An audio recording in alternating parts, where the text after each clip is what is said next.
Би аавыгаа үзэн ядаж өссөн юм. Яагаад гэвэл аав маань намайг 9 нас хүрдэг жил ээжээс минь салж өөр хүнтэй гэрэлсэн гэдэг. Тэр цагаас эхлээд ээж маань аавыг үргэлж муу мухагаар ярихыг сонссоор байгаад би энэ ертөнцийн хамгийн муу хүн бол миний аав Бадарч гэж бодож өссөн юм.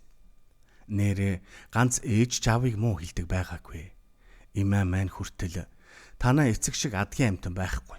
Эцгээ дуурайсан гэдг нь гэж ирээд загинахыг сонссоор байгаад аавыгаа би хамгийн муу хүн гэж баттайгаар боддог болсон юм да. Эцэггүй өссөн хэдий ч идээр ээж эмээ хоёр маань дутааж байсангүй. Илүү их биш гэхэд боломжийн амьдрсаар 20 настай золгов. Ээж маань хахир хатуу зантай, эмээч ижил, санаанд нь баргийн таарахгүй. Өөлж гоочлох, шогшорхон ихч энэ занг нь твчгүйгээд би яалтай. Ээж хит удаа хүнтэй суух гэж оролцсон ч ээжийн занг твчихгүй шин өхрүүд нь удахгүй хаалга саван одож ээжийн минь гэрлэлт бүтлгүйтлэр төгсдөг байлаа. Тэгэх тоолондоо ээж өөрийгөө биш аавыг л буруутгана. Ер нь бодоод оход ээж эмээгийн яриагаар бол аавд маань ганц ч гялtaах сайн байгаагүй гэцгээдэг. За энэ ч яхав 20 нас хүрдэг жилээ би хажуу байрныхаа ганган болдоодоо үерхэж эхэллээ. Болдоо бол хинч харсан сайхан бас цэвэрхэн тажгүй залуу. Охид бүсгүйчүүдийн харцыг булаасан сайхан залуутай үерхэж байгаадаа миний баярлах бас онгирох гэж ихтэйхэн. Болдоо бид хоёр бүр амьдрц суух тухайд ч ярьдаг болов. Тиймээс ч би нэг хэсэг болдоогийн нүүж ирээд хамтдаа амьдралаа. Болдын аав дамдунгай нүдэн дулаахан сайхан хүн. Бас их алиа хошин зантай. Болдч энэ бүхнийг ааваасаа өвчсөн мэт хөгжилтэй үргэлж инээж явдаг. Харин болдын ээж содоо ихч хөмсгөө зангидж хоёр гараа илгэндээ ивгсэн үргэлжил ямар нэг юмыг өөлж гоочлно. Энүүгээр харин яг манай ээжийг санагдуулна. Кино үзсэн ч тэр киноны баатрыг тэнэг мулгууг царай муутай арчаагүй цалхтал гайхна. Энэ бүхнийг сонсохоос би бүр хальширж ухад болдоогийн аав хоёр оогт тоохгүй инээлдчил суудагсан. Би заримдаа энэ дамдунгаа яаж ийм их нэртэй өчнөөн жил болсон юм болоо гэж бодох болов. Би насаараа ээж эмээ хоёрын үглэж яншихыг бусдыг доош нь хийхийг зиндаа зэрэг дэв байнга ярихыг залхтал сонсож өссөн болохоор дахиад л болдын ээжийн яншилтыг төвчнөхөөс зүрх минь үхдэг байлаа. Гэвч болд бид хоёр сургуулаа төгсөөд гэрлэхээр ямар ээж автаа хамт амьдрах юм биш гэж бодохоор дотроо уужирна. Ямар тач ээжийнх нь үглээ яншаа үргэлж өөлж гоочлох занг тооцвол болдоо бол гайхалтай мөрөөдлийн нөхөр болохоор залуу. Түүндээ би өдөр ирэх бүр улам л хүчтэй хайртай болж байсан юм. Би ангаах их сургуульд сурдаг, харин болдоо маань их сургуулийн хуулийн төгсөх анги. Би өвлийн амралтаараа дадлах хийх гэж 1-р эмнэлгийн мэдрэлийн тасагт хуваарлагдах нь тэр. Тэнгэр минь ядаж совилогч биш бүр асрагчаар эхлэн шүү дээ.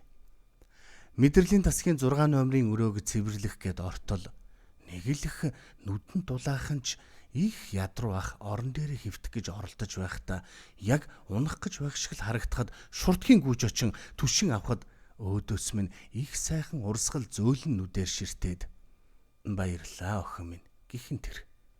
Яагаад ч юм бэ дотроос нь нэг л зүн совин татах шиг болж гинэтхэн аав маань ч юм шиг санагдаж орхив. Өчнөөн жил огт санаж байгаагүй үргэлжил муухай мулгуу тэнгийн сонсож байсан ааваа анх удаа хачин их өгүүлэн санах нь тэр. Хаана явдаг болдоо аав минь.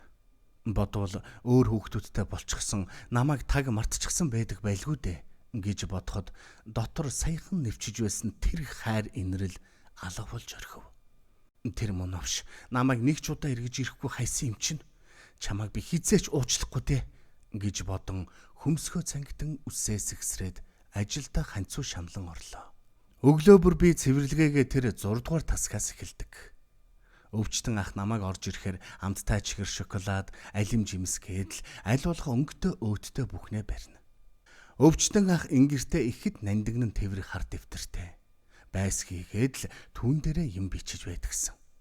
Өдөр бүр гоё амттай янз бүрийн хоол хийгээд эргэлтээр ирэх ихнэрээсээ ч харамлахын шахуу нандинг нь сүйт болохыг би нэг бус удаа харж байсан юм. Маргааш 6 дугаар тасгийн ах тархины мис засалд орно гэд эхнэр хүүхдүүд нь цөм ирсэн харагдав. Эхнэр нь хайлсан туглах шиг л инээд алдсан сайхан зантай их жажээ. Хүүхдүүд нь надаас хэд дүү болов уу гэмээр сайхан 2 хүү байна.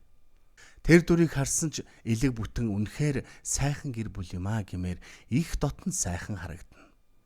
Шал цонхарч наас чааш бүхнэж явтал. Бадарч минь, миний өвгөн заавал өвчнөө ялдаг юм шүү. Чамдаа бид чинь маш их хайртай шүү гэх үгс чихний үзүр дэлсгэн тэр. Би аавыгаа 9 настайгаас хойш огт хараагүй учраас аавыгаа таньсангүй. Бадарч гэх нэрийг сонсоод л зүрх минь лүг түг цохилж нүүр минь халуун оргиж ам минь хатав. Тасгаас гүүн гар сувлагчаас өвчтний түүхийг гуйж үзвэл Дарийн Бадарч биологч мэрэгжилтэй тархины судас нарийссан өвчин хүнд шатанд орсон гисэн үгс дурайж бахан тэр. Тэр мөн байна. Аав минь мөн байлаа. Тэр маргааш хагалгаанд орно. Намайг хизээч хайж над дээр ирж байгаагүй миний эцэг. Магадгүй маргааш хагалгаагаа даахгүй ч байж болно. Тэр үхчих болно гэж элдвээл зүйл толгоонд эргэлдээд байж суухад хэцүү байлаа. Гэртээ ажиллаа тараад очиход болдоогийн ээж Аанаа л аавыг нь ирүүдэж элдвээр хилэн сэлбэлцэж танаахан муусан гуйлагчд хизээл юм байлаа. Танаа муусан дүүнэр одоо л нэг Америкт амьдарцгааж сүйд болцохоож гинти үхсэн хойно муусан гуйлагчд гэхэд дамдунгой Аанаа л инээмсэглэх авч дотор нь бол урагдж байх шиг надад санагдав. Би нэг л гэртээ тогтод сууж чадахгүй эмнэлэг л юмар санагдаад байх тул болдоо би өнөөдөр жижүүртэй шүү санаа битгий заваараа гэж хэлчихэд эмнэлэг рүү хар гүөхээрээ очлоо. Амьсгаагаа арай хийж даран 6 дугаар тасгийн хаалгыг зөөлөн татлаа. Аав өрөөндөө байсангүй. Өрөөнд хинч байсангүй. Харин аавын амнаасаа илүү хайрлаж нандинаж байдаг байсан хар тэмдэглэлийн дэвтэр ил хөвтөж бахан тэр. Ийшээ тэшээ сандран хараад тэрхүү тэмдэглэлийн дэвтрийг халаатандаа нуугаад эзгүй өрөөнд ороод уншиж эхэллээ. Аа маань ээжтэй хэрхэн суусан, ээжийг маань үргэлж сайн сайхнаар цэцэг навчтай зөөрлөн бичсэн байсныг олж уншив. Ээж аавын анхны хайр нь байж намайг гарахад хичнээн их баярлснаа. Эмээ ээж хоёрт үргэлж дорд үзэгдэж ядуу гуйлагчин өнчин өрөөсөн гэж дуудагдж байснаа бичжээ. 9 жил охиныхон төлөө төвчж тэсэж гүрийж байсан ч ээж эмээ хоёрт хөөгдөж гэрээсээ явхдаа охиндоо хоргодож өөлж явснаа аав минь илэг имтэрч нүдэнд харагдтал бичсэн байлаа. Охиндоо өгөх гэж хүүхэлдээ хувц аваад очиход эмээ ээж хоёрт хөөгдөж охиноо ганц харгасан гэж яаж шаналж ядаж охинд минь энэ хүүхэлтэйг өчгөөчтэй гэж эмээ гуйж өгөөд баярлан гартал цонхоор ээж тэр хүүхэлтэйг шидэж бяцхан хүүхэлдээ хөл гарн хугарч унахыг хараад яаж уйлж зүрхэн зүсэгдэж байсныг уншаад би өөрийн ирэхгүй аавыгаа өр зүрхнээсээ өрөвдөн хайрлсан юм. Бурхан минь тэр намайг хаяагүй байсан юм байна шүү дээ. Аав маань өвлийн хүүтэнд зуны ботинктэй хүүтэн орцонд намайг харах гэж өчнөө цаг хүлээж ээж эмээ хоёроос нуугдан намайг харьцаад баярлан явдаг байж. Жил бүр намайг харах гэж сургуулийн гадаа хүлээн зургийг минь авч хадгалах гэж цалингаа цуглуулan байж зургийн зенит аппарат авч байсан тухайга. Нэг удаа зураг авч явахыг мэдчихсэн ээж бөөн уур улан аппаратыг булаан авч хан руу шидэж эвдсэн тухай уншихад нулимс минь өөрийн ирэхгүй үхэрлэн цутгав. Харахад царай муутай өнгөгдөж хуучирсан тасхар дэвтрээс охиндоо чин сэтгэлээсээ хайртай байсан аавын минь үрээ гэсэн их хайр цээж рүү минь голын ус мэт урсан цутгаж байлаа. Ээжээ, та үннээр нь хэлчихгүй яах гэж надад аавыг худлаа ярьж үзэн ядуулсан юм бэ? Би үргэлж таны үгэнд итгэж эргэж нэг ч удаа ирж байгаагүй хөгийн аавыгаа дотроо байн үзэн ядаж өссөн шүү дээ. Гэтэл тэр намайг харах гэж цас борооны дундч хүнтэй суугаад 2-2 хүүтэй болсон ч энэ олон жилийн турш охин намаага дандаа санддаг байж. Тэрч бүхэл эмээг ээжийг үзэн ядсан зүгс нэг ч өгүүлбэр байхгүй нэг ч үг би олж харсангүй. Гэтэл ээж эмээ хоёр аавын тухай амал нэвэл дандаа муухайг л ярьдаг. Хар дэвтэр гараас минь мултран унахад маргааш хагалгаанд орох гэж буй аавыгаа би өрөвдөн цөрхрөн уйллаа. Хөөрхий аав минь, ядуу тарчиг, өнчин өрөөсөн өссөн аав минь. Баян айлын хүргэн болцоход эмээ ээж хоёрт минь байнга дээрлэхүүлж байсан аав минь. Ээж салсан чинь зөв. Таны зөв аваа. Намайг уучлаарай аваа гэж хэлэхээр 6 дугаар тасг руу би ингэртээ аавынхаа хар твтрийг тврээд хар ирчээрээ яарангүйлээ.